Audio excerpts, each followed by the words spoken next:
여름에서 가을로 넘어가는 환절기에는 피부과를 찾는 환자들이 증가합니다. 오늘 알아볼 장미색 비강진은 생소한 이름에 비해 꽤 흔한 염증성 피부 질환으로 타원형 반점이 생긴 후 전신 발진하였다가 사라지는 특성을 지닙니다. 상대적으로 여성에게서 잘 나타나며 봄과 가을 환절기에 자주 발생합니다.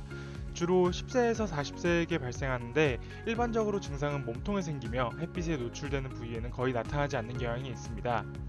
그렇다면 장미색 비강진 원인과 증상에는 어떤 것들이 있을까요? 장미색 비강진 원인과 증상. 장미색 비강진은 원인 불명의 급성 염증성 질환입니다. 최근에는 단순 포진 바이러스 6, 7형 감염에 의해 발생한다는 설이 유력한 것으로 알려져 있습니다. 장미색 비강진이 나타나면 분홍색 둥근 동전 모양의 원발반이 발생하고 1, 2주 후에는 몸통 부위를 중심으로 광범위하게 굳은 인설성 발진이 생깁니다. 이후 6에서 8주가 지나면 증상이 자연스럽게 사라지기 때문에 특별한 치료가 필요하진 않습니다. 하지만 가려움 증상이 나타난다면 먹는 약이 필요할 수 있습니다.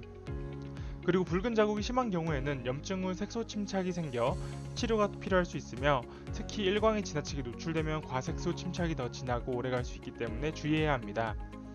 장미색 비강진 환자의 5% 정도는 피부 발진이 생기기 전에 두통, 식욕부진, 권태감, 발열 등의 전조 증상이 나타나기도 하기 때문에 피부 증상이 아닌 감기 질환으로 오인하기도 합니다.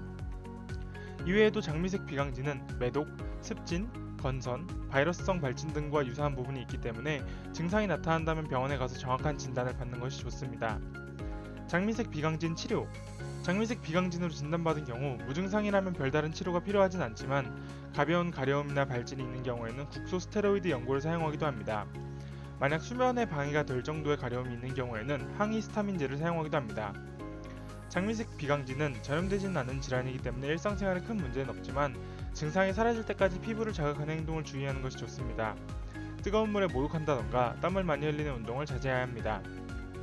무엇보다 바이러스에 대한 면역력을 증강시키기 위해서 충분한 휴식을 취하고 균형 잡힌 식단을 통해 영양소를 골고루 섭취하고 음주와 흡연은 자제하는 것이 좋습니다.